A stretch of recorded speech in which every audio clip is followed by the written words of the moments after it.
Hi, I'm Martin Gibbs.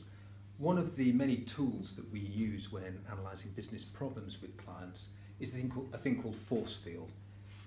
Force field works on the basis that whatever the business issue is you're trying to resolve, and it might be more sales, it might be more profit, it might be recruitment, it might be staff retention, it may be developing a marketing plan, it could be anything. Whatever the problem is, whatever the issue is, it's likely to be held stationary at the moment because there are positive forces working on it and negative forces working on it. And the two equalise each other and basically your problem isn't going anywhere. So what we use is a force field analysis tool, and the way this works is, first of all, we have to rough out the way the tool's going to work, and right down the middle, what we're going to come up with a problem here. We're going to say, for example, we're going to be looking to increase sales. So we just write more sales.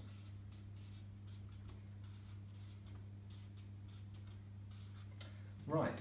So what we have is a series of forces. As I say, we have positive forces up here, and we have negative forces up here, which are impacting on the particular problem.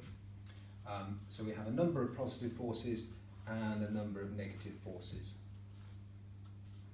And I'm just going to do this very quickly, so I'm going to limit myself to 3 on each side, walking off camera there. So what we need to do is to come up with 3 things which we think are positive forces that are going to help us to increase sales. So this may be positive forces. Number 1 might be marketing.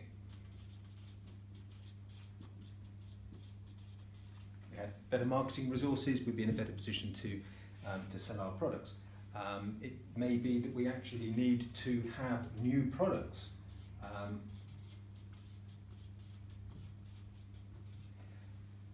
Maybe the products we've got aren't up to the job, maybe we need new stuff, maybe technology's moved on.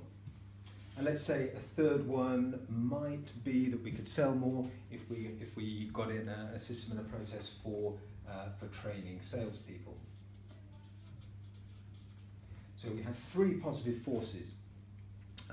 Working the other way, what 3 negative things can we think of which are going to have a negative impact on our ability to increase sales? So that may be it may be customer care.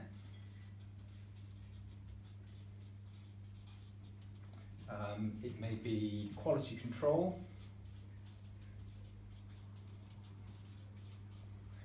And maybe it is technology. Maybe the world of technology is moving on to the point where our particular product is being outdated, and we need to address the fact that technology is moving on. Right, so what we now have is positive and negative forces. What we then do is to move on and to say, under each of these, what we're looking to do is to come up with things which are going to double the impact of these positive forces. And if we can come up with, say, 3 things under each of these, which are going to double the impact of the positives, and this may be developing a marketing plan, it may be improving our literature, it may be working on our website, or it may be working on a contact program. New products might be investing in R&D. It might be talking to your accountant about R&D tax credits, or it may be running a series of trials of new products with selected clients. And training might be staff training, it may be technology training, it could be anything. So different types of training that you may be looking at. You'll then turn over to the other side, and it's then a case of, well, what can we do to halve the impact of these negative factors? So again, if we can come up with things which are going to halve the impact of the negatives, that is going to have a positive impact on resolving our problems. So again, if we look at, maybe we come up with, say, 3 things under each of these. So under customer care, it could be running a series of client surveys, maybe using SurveyMonkey. Could be all sorts of things under customer care. Quality control, well, obviously putting systems and processes in there. There's other Mindshop tools that we've got, strategic analysis tools that we've got, a thing called FMEA, which can work really well in terms of weeding stuff out for quality control purposes.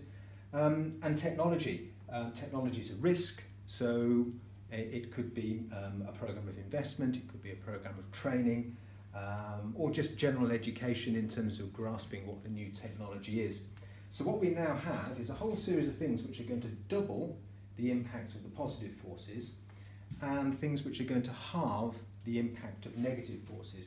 And what you can see then is that if you've got something which is hung in suspension and not moving, if you double the impact of the positives and halve the impact of the negatives, the overall effect is that you're going to shift this problem against the negatives and you're going to increase sales. The final point is, having come up with a whole series of things that you're going to do, what you would do is then say, well, okay, which of these do you think are going to have the biggest effect? And you might vote on them, and you might sort of go around the room amongst colleagues, and people might vote for different ones. And the end result is, from all of this, well, we've got training has got 3 votes, and we've got technology at 2, and the other one we want to work on is new products, for example. So what we now have is we now have our sort of the start of a 1-page plan where we can list out the activities we're going to do, objectives, strategy and tactics. The objective is to increase sales. These are the strategies: new products, training and technology, and the tactics are the individual things that you're going to do under each of these. And then you're going to have a priority, who and when.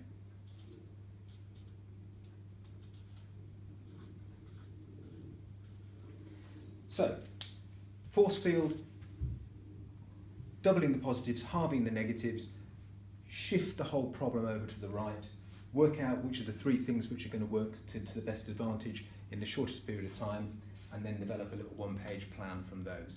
Really fast, really quick. It takes about half an hour, 3/4 of an hour to run through this in any great detail.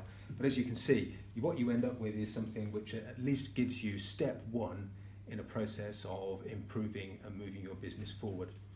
This is one of many different Mindshop inspired business analysis tools that we use here at Dafferns, and this is the first video in a series, so watch out for more videos.